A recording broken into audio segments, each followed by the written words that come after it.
Ну, все ж ми з дзяцінства чулі гісторыю пра вавілонскую вежу. Так, безумовна. Вось і мараль там, здаецца, вельмі простай і зразумелай.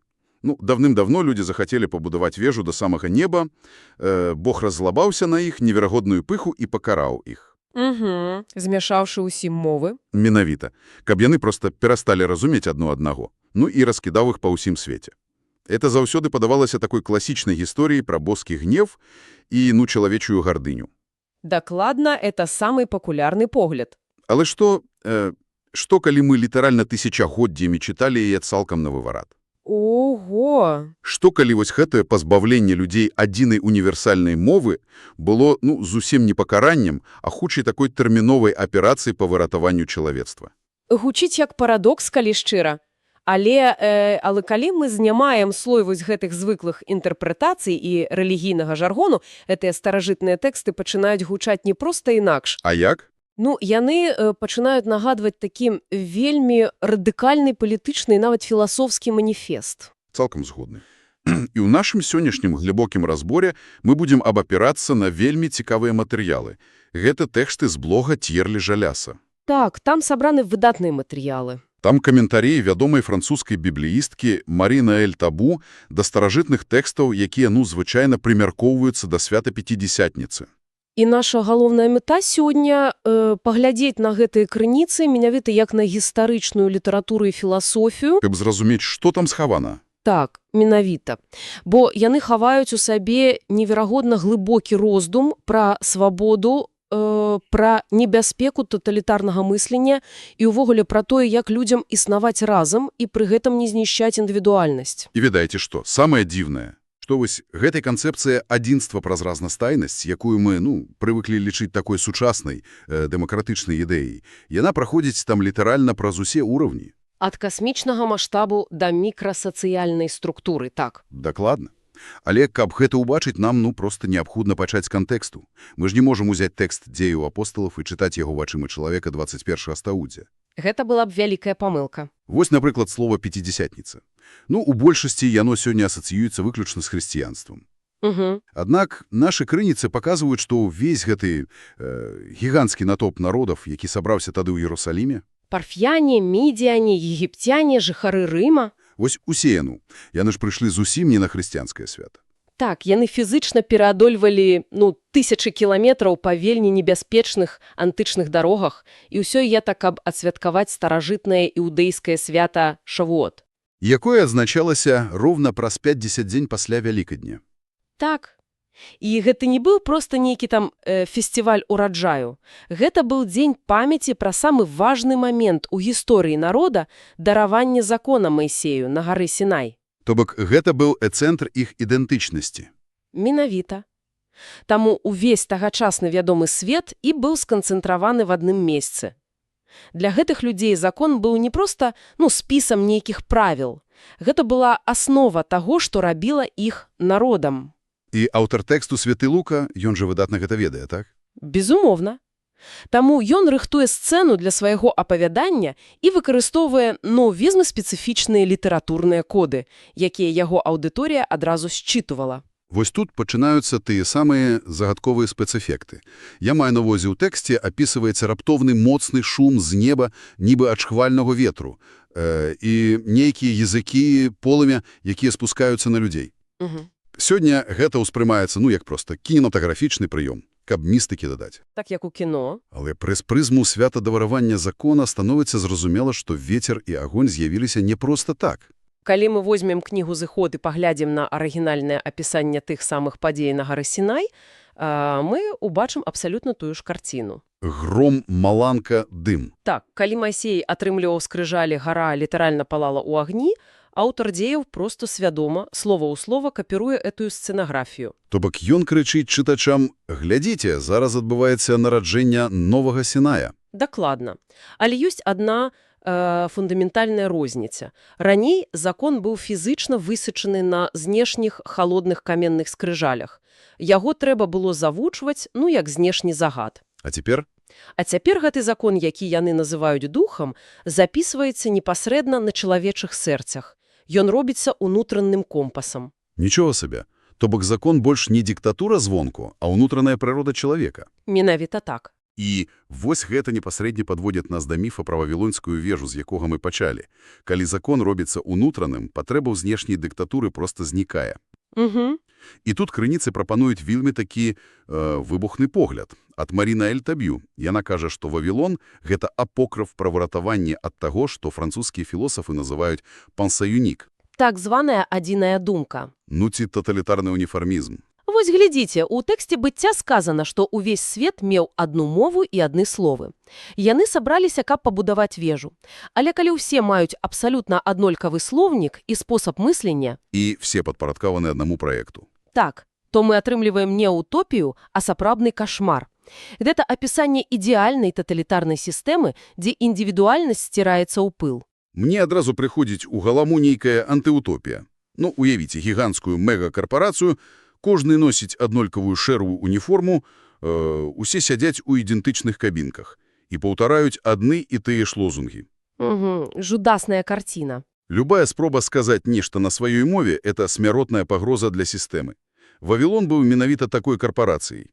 А тое, што адбываецца ў дзень Пяцідзясятніцы – это антивавілон. Так, аўтары каментарыў параўноўваюць гэта з джазавым аркестрам. О, гэта моя любімая аналогія адтуль. Вось, у аркестры ніхто не прымушае музыкаў граць адну ноту в унісон. Натоўп раптам пачынае разумець адна аднаго, але і гэта крытычна важна, ніхто не губляе сваю родную мову. Ім не выдаюць нейкае эсперанта. Не. Кожны грае на сваім інструменце сваю партію. Але разам заместь хаосу яны ствараюць гарманічную музыку. То бок, старажытныя аўтары кажуць, што уніфармізм – это небяспечная падробка пад адзінства. Абсалютна. Адзінства якое грунтуецца на падаўленні розніцы, проста знішчае чалавечую сутнасць. І ў антычным свеце, дзе Рымская імперія каткам ішла па народах, знішчаючы культуры. Гэта гучала як паўстанскі маніфест. Яшчэ які. І гэты маніфест не абмяжоўваўся толькі сацыяльнай сферай. Калі грамадства павінна жыць у разнастайнасці, як тады гэтыя аўтары бачылі структуру самого сусвету? Чи быў космос для іх вавілонскай вежы?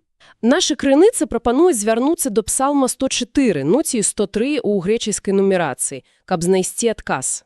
Гэта такая цудоўная паэма пра захапленне прыродай. Але стоп, пачакайце. Вось тут мы сутыкаемся з гістарычнай праблемай, якая мяне спачатку, проста абурыла. Я разумею, пра што вы. У крыніцах жа адкрыта гаворыцца, што гэты псалм мае гіганцкае падабенства па стылі і лексіцы з гімнам Богу Сонцу.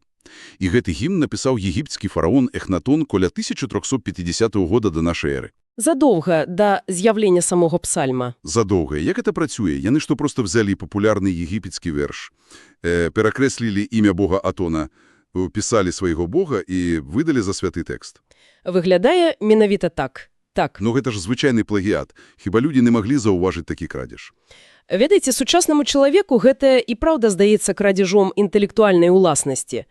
Але ў антычным свеце гэта быў магутны інструмент ідэалагічнай палемікі. То бок яны не хавалі гэтага? Не, яны зусім не хавалі, што выкарыстоўваюць знаёмы фармат. Наадварот, яны разлічвалі, што чытач пазнае матыв. Ага. Гэта як узяць мелодыю імперскай песні і напісаць на яе рэвалюцыйныя словы. Давайце паглядзім, што яны змянілі. У гімне Эхнатона сонца – гэта абсалютнае бажаство. Перад якім усе хіляецца. Так. А аўтары псальма робляць нешта нечуванае. Яны фактычна зрываюць боскія кароны з сонца і месяца. То бок, яны кажуць кшталту, глядзіце, ваше бажэства – гэта проста вялікі ліхтар на небе, які наш Бог павесіл, каб адрозніваць дзень ад ночы. Менавіта. Яны пазбаўляюць прыроду магічнай улады.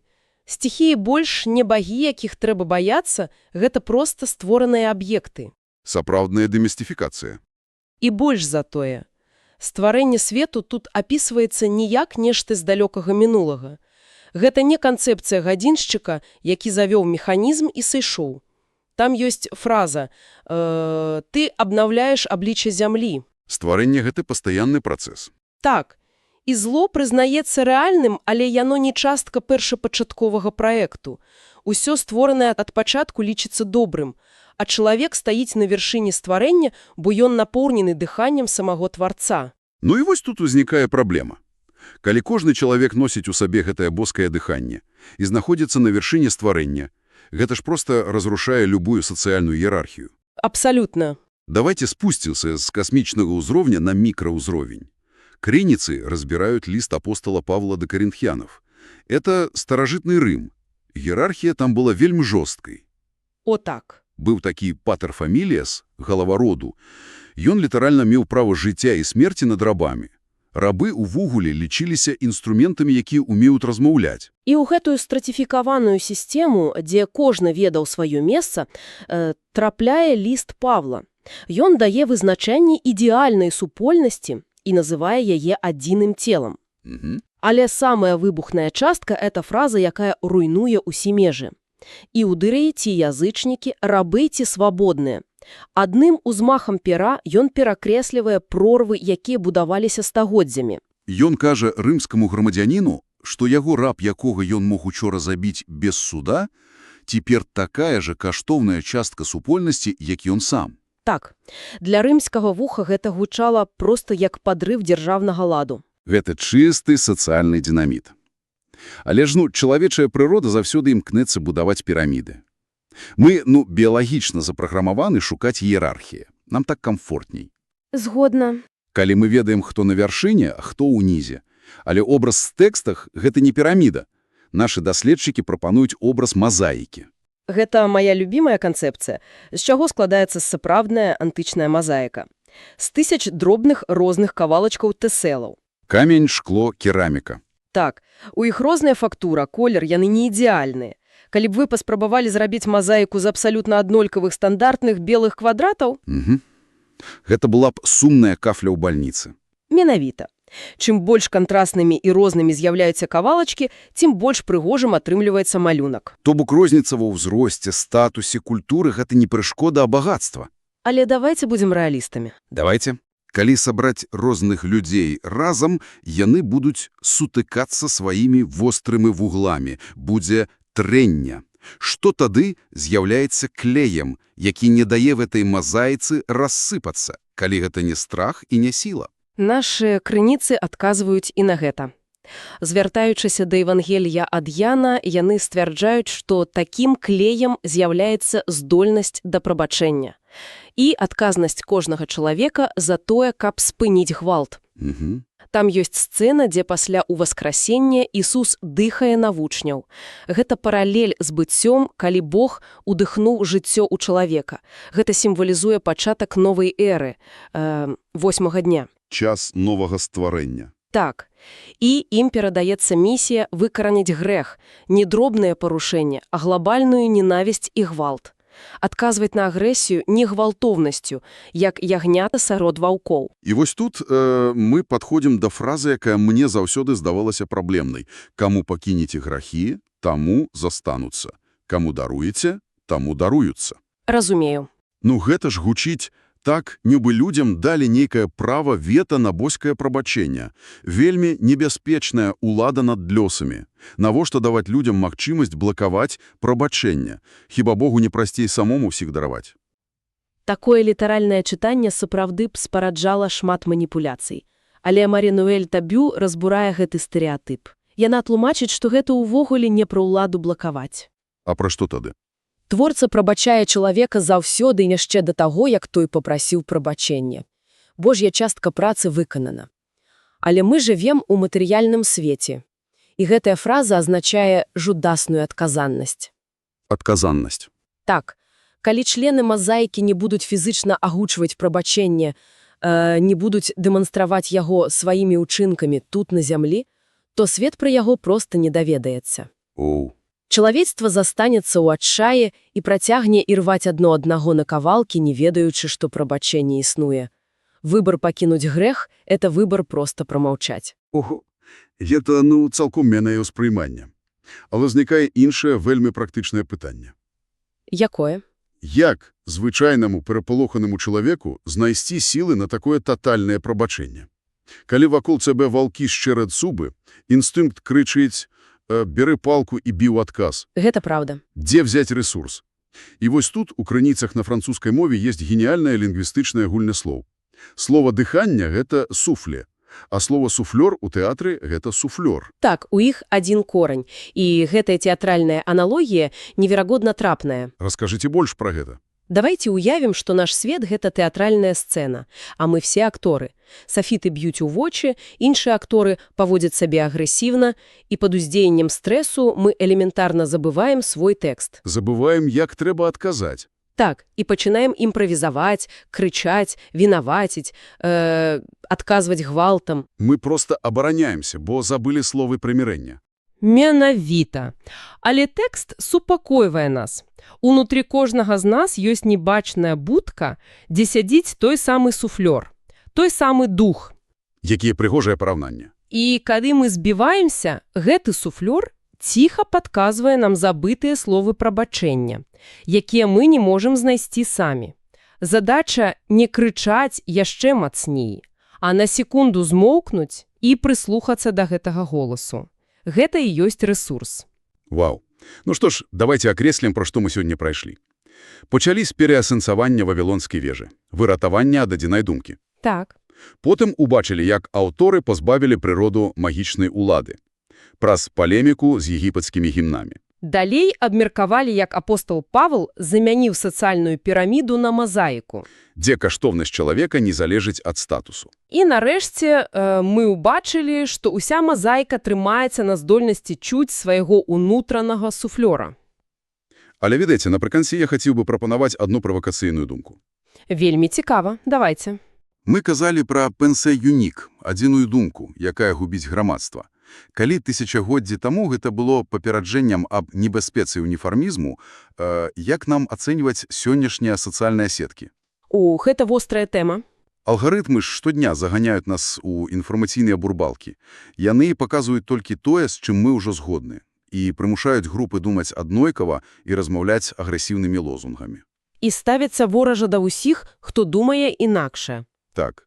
Магчыма, мы прямо цяпер з дапамогай тэхналогій будуем новую лічбовую вавілонскую вежу і губім здольнасць, якую дала пяцідзясятніца, здольнасць чуць адно аднаго ў нашай мазаічнай разнастайнасці. Гэта сапраўды прымушае задумацца. Калі алгарытмы пазбаўляюць нас неабходнасці сутыкацца з іншым меркаваннем, мы добраахвотна вяртаемся ў той самы Вавілон?